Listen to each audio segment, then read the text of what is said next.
حضرت ابراہیم علیہ السلام دعا کرتے ہیں کہ انہیں نیک اولاد عطا ہو۔ اللہ انہیں اسماعیل علیہ السلام عطا فرماتے ہیں۔ جب اسماعیل علیہ السلام نوجوانی تک پہنچتے ہیں، ابراہیم علیہ السلام خواب میں دیکھتے ہیں کہ وہ اپنے بیٹے کی قربانی دے رہے ہیں۔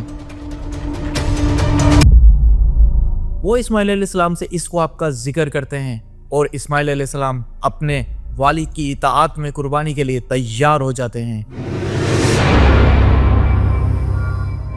السلام علیکم دوستو، آپ دیکھ رہے ہیں رائلٹی چیک اینڈ آج ہم بات کریں گے بہت ہی اہم سوال پر، عید الاضحیٰ یعنی بقرہ عید آخر اسلام میں کیوں منائی جاتی ہے؟ کیا صرف جانور کی قربانی کرنا ہی اس عید کا مقصد ہے یا اس کے پیچھے کوئی گہری روحانی حکمت چھپی ہوئی ہے؟ آئیے سمجھتے ہیں قرآن اور حدیث کی روشنی میں۔ اللہ کے نبی صلی اللہ علیہ وسلم نے عید الاضحیٰ کی خوشخبری مسلمانوں کو اس طرح سنائی کہ آپ نے حجۃ الوداع کے موقع پر عید الاضحیٰ کے احکام اور اس کی اہمیت بیان فرمائی۔ 10 ہجری میں جب آپ صلی اللہ علیہ وسلم نے حج کیا تو 10 ذی الحج یعنی عید الاضحیٰ کے دن مینا میں خطبہ دیا اور قربانی کے احکام واضح کیے۔ آپ نے فرمایا کہ قربانی کرنا اللہ کے حکم کے مطابق حضرت ابراہیم علیہ السلام کی سنت ہے، جو انہوں نے اپنے بیٹے حضرت اسماعیل علیہ السلام کی قربانی کے بدلے اللہ کے حکم سے ادا کی۔ اور یہ بھی فرمایا جس شخص کے پاس وسعت ہو اور وہ قربانی نہ کرے تو وہ ہماری عیدگاہ کے قریب نہ آئے۔ آخر اس قربانی کا مقصد کیا ہے؟ قربانی کا اصلی مقصد جانور کا گوشت یا خون نہیں بلکہ تقویٰ ہے، اور تقویٰ کے بارے میں قرآن فرماتا ہے بے شک اللہ کے نزدیک سب سے بہترین وہ ہے جو سب سے زیادہ تقویٰ والا ہے۔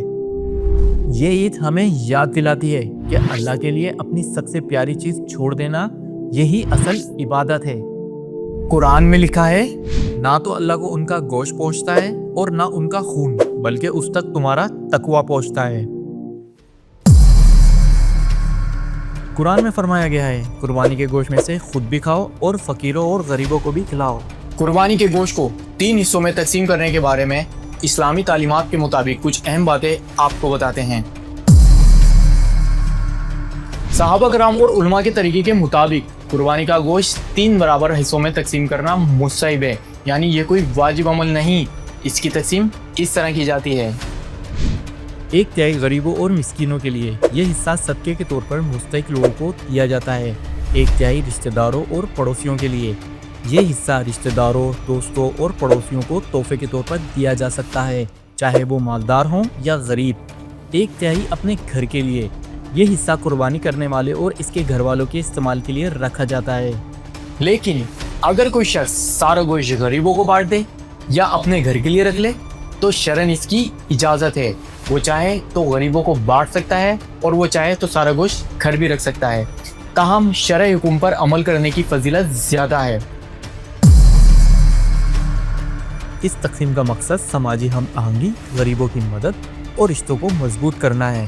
یہ عمل خیرات، سخاوت اور دوسروں کے ساتھ خوشی بانٹنے کی ترغیب دیتا ہے۔ کیا غیر مسلموں کو گوشت دیا جا سکتا ہے؟